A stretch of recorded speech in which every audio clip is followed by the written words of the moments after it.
Hey guys, Matthew Baltzell here. Welcome back to the channel. And in today's video, I'm going to teach you how to remove the background from an image without using Photoshop.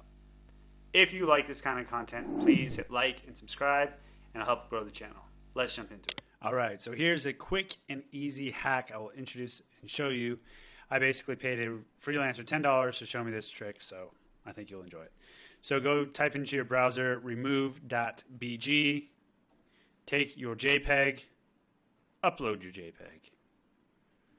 It'll remove this here. You can pay some extra money for it if they have some pricing programs if you want, but you don't have to pay for it. Click download, and then if we click on it, now you have a PNG file at your disposal, ready to use as you see fit. Thank you guys for watching the video. If you like this kind of content and want to learn more about the creator and digital economy, please like and subscribe this video. Peace.